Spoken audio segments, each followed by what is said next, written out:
Alhamdulillah hamdan katsiran kama amar wassalatu wassalamu ala rasulihil karim wa ala alihi wa sahbihi ajma'in.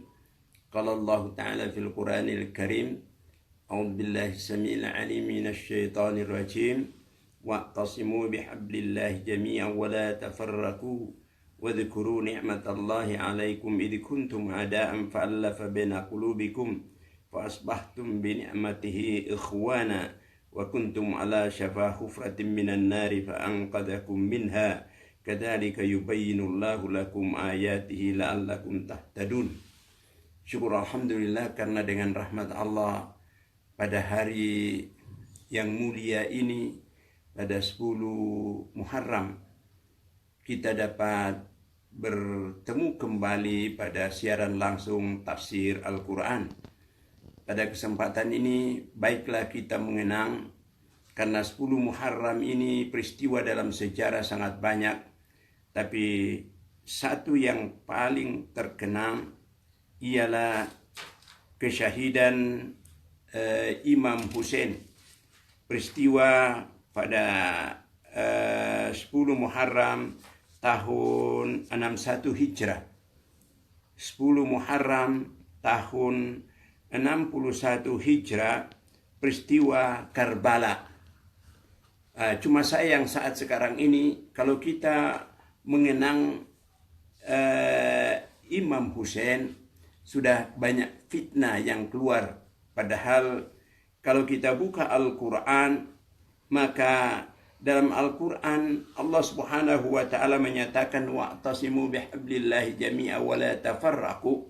Kalau kita buka hadis-hadis Rasulullah SAW yang diriwayatkan oleh Imam Ahmad dari Zaid bin Thabit, demikian juga yang diriwayatkan oleh Tabrani dari Zaid bin Arqam, demikian juga yang diriwayatkan oleh Sa'ad wa Ahmad wa Tabrani dari Abi Sa'id Al-Khudri, dan banyak lagi yang lain. Rasulullah sallallahu alaihi wasallam menyatakan, inni tarikum fikum khalifatain, kitabullah azza wa jalla, hablullah mamdud ma bainas sama'i wal ard, wa itrati ahli baiti. Dan itrati ahli baiti ini kita temukan banyak sekali. Keturunanku, kesucian keturunanku. Demikian juga di dalam salawat kita senantiasa salawat, Allahumma salli ala Muhammad wa ali Muhammad. Ali Muhammad itu keluarga Muhammad. Maka pada hari ini, kalau kita buka kesyahidan Imam Hussein itu, seorang Muslim, ya, jangan langsung tuduh itu Syiah. Seorang Muslim yang mencintai Rasulullah Sallallahu Alaihi Wasallam, demikian juga keluarganya. Apabila kalau kita telusuri peristiwa Karbala, dan saya sudah menelusuri tempat kepala Imam Hussein di Damaskus, saya pernah kunjungi tempat Imam Hussein di Mesir, kemudian di beberapa tempat. Ya, sedih. Peristiwa Karbala di mana keluarga Rasulullah hanya 73 orang melawan 4.000, dan pembunuhan yang luar biasa terhadap kekejaman terhadap keturunan Rasulullah sallallahu alaihi wasallam, yaitu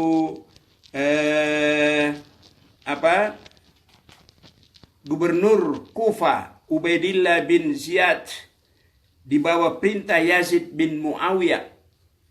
Ketika pasukan Hussein sudah habis semuanya, tinggal beberapa orang dari putra-putra Hasan, putra Hussein. Maka Ubaidillah bin Ziyad menusuk-nusuk bibir Imam Hussein yang sudah terpisah kepalanya dari badannya. Kemudian 33 bekas tusukan pada badannya dan 34 bekas pukulan yang menjadikan kesyahidan Imam Hussein. Maka seorang sahabat Zaid bin Arqam berkata kepada Ubaidillah bin Ziyad, angkat tongkatmu dari gigi ini. Sungguh demi Allah, Tuhan yang Maha Esa, sungguh saya sering melihat bibir Rasulullah sallallahu alaihi wasallam mencium bibir dan gigi Husain ini. Dan banyak cerita tentang Imam Husain. Kamu adalah penghuni syuhada nanti di surga. Tetapi sayang sekarang ini, kalau kita menyebut peristiwa Karbala langsung dituduh Syiah. Padahal Muslim harus mencintai keturunan keluarga Rasulullah sallallahu alaihi wasallam. Kekejaman ini luar biasa. Dalam sejarah manusia tidak ada peristiwa semacam ini, apalagi kepada keluarga Rasulullah. Dihabiskan oleh Ubaidillah bin Ziyad atas perintah Yazid bin Muawiyah, khalifah raja yang kejam. Apalagi kalau kita buka sejarah, pada saat itu khalifah kedua, ketiga, keempat, 8 khalifah itu keturunan Nabi dilaknat dalam khutbah Jumat.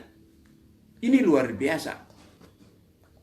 Jadi peristiwa sekarang ini hendaknya menjadikan ikatan antara Sunni dan Syiah,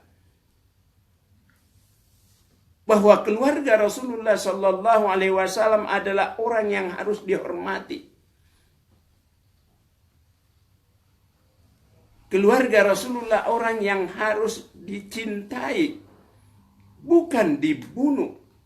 Apalagi dengan penuh kekejaman, kepalanya dijadikan sepak bola dan diantar keliling. Saya sudah ke Damaskus. Kemudian dalam buku saya Khuruj ini dibahas bagaimana tulisan Aisyah binti Syati. Aisyah binti Syati itu adalah ulama Sunni, istri Abdurrahman, Profesor Abdurrahman, ahli tafsir Mesir. Demikian juga Imam At-Tabari. Ya, Imam At-Tabari di dalam buku ini saya kutip bagaimana pertempuran berlangsung dan sampai berakhir sampai syahidnya Imam Husain. Jadi kita kembali ke belakang, bagaimana akhlak Rasulullah di Taif ketika 2 surah yang turun di sana, Nabi dilempari, tapi dia Allahumma hdi qaumi fa innahum la ya'lamun. Kemudian peristiwa Badar, kemarin sudah kita ungkap bagaimana Rasulullah sallallahu alaihi wasallam istighatha, bahwa pasrah bulat-bulat kepada Allah Subhanahu wa taala, bahwa yang menolong dan membantu itu adalah Allah Subhanahu wa taala. Sebagaimana pidato Imam Husain pada saat berhadapan dengan pasukan, ya, dengan pasukan Ubaidillah, dia ungkap surah Al-A'raf surah 7 ayat 194 bahwa kekuasaan itu di tangan Allah Subhanahu wa taala. Oleh karena itu maka marilah teman-teman, saat sekarang ini bukan lagi saatnya kita saling melaknat dan satu dengan yang lain. Tapi mari kita Allahumma salli ala Muhammad wa ali Muhammad. Allahumma salli ala Muhammad wa ali Muhammad. Kita mencintai Rasulullah sallallahu alaihi wasallam, mencintai Al-Quran, mencintai bahwa innamal mu'minuna ikhwatun. Kalau kita bahas wa'tasimu bihablillahi jami'an wa la tafarraqu, ini saya sudah ungkap latar belakang. Sebagaimana Dr. Mahmud Syaltut menyatakan, Quran itu tidak boleh dipotong-potong. Harus lihat konteks ayat itu. Konteks ayat ini Ali Imran itu bertolak dari ya ayyuhalladzina amanu in tuti'u fariqam minal ladzina utul kitaba yaruddukum ba'da imanikum kafirin. Kaifa takfuruna wa antum tutla alaikum ayatullah wa fikum rasuluh wa may ya'tasim billahi faqad hudiya ila siratim mustaqim. Itu adalah peranan Syash bin Qais, Yahudi yang masuk Islam, kemudian umat Islam diadu dombakan, muhajir dengan ansar, ansar dengan muhajir. Kemudian Bani di Medina, yaitu Bani Aus dan Hajraj, dan kelihaian dari Syash bin Qais, Bani Aus dan Hajraj keluar dengan pedang terhunus di samping masjid Nabi. Maka Rasulullah datang, ya ayyuhalladzina amanu in tuti'u fariqam minal ladzina utul kitaba yaruddukum ba'da imanikum kafirin wa kaifa takfuruna wa antum tutla alaikum ayatullah fikum rasulu wa may ya'tasim billahi faqad huda ila siratim mustaqim. Itu jadi latar belakang turunnya wa'tasimu bihablillahi jami'a wa la tafarraqu, menghadapi adu domba itu. Kemudian wal takum minkum ummatun, menghadapi adu domba itu. Kemudian seterusnya la ta'kulu riba, la takunu kalladzina tafarraqu. Surah Ali Imran itu harus dipadukan, disatukan. Dan ini saya sudah tulis bukunya, Syash bin Qais dan peran Yahudi Zionis menghancurkan umat Islam dengan adu domba. Sudah sering saya sampaikan, kalau kita masuk Masjid Ijabah, ada 3 doa Nabi. Doa pertama, ya Allah jangan hancurkan umatku dengan paceklik, diijabah oleh Allah. Jangan hancurkan umatku langsung dari musuhnya, diijabah oleh Allah. Tapi kemudian, ya Allah jangan hancurkan umatku dengan fitnah dan adu domba. Ini tidak diijabah. Jadi ini jadi alasan bahwa ini tahdir. Di Masjid Raya Bandung saya ditanya, apa artinya itu? Saya bilang itu tahdir. Tahdir itu peringatan, waspada terhadap fitnah dan adu domba umat Islam yang saat ini, apalagi setiap saat dan zaman.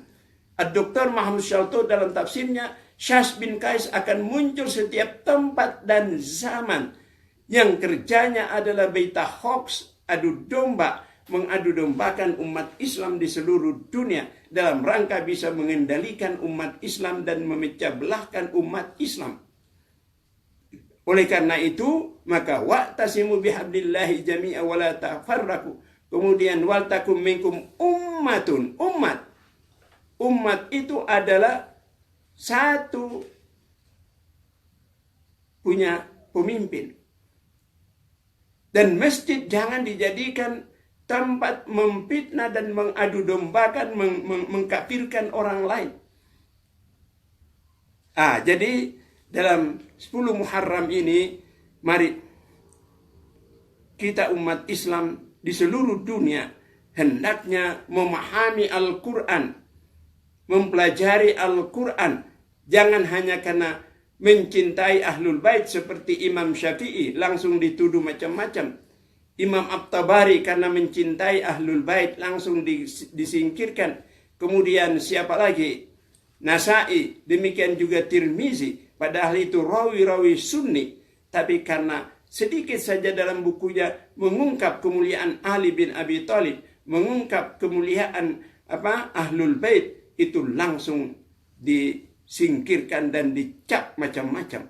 Sekarang ini saatnya umat Islam itu menjadi muncul di tengah masyarakat, jadi rahmatan lil alamin. Sebagaimana dalam buku saya Ma'rifatullah, inti ajaran Islam itu ma'rifatullah, inti ma'rifatullah akhlak. Mari kita akhlak Islam. Wa ma arsalnaka illa rahmatan lil alamin.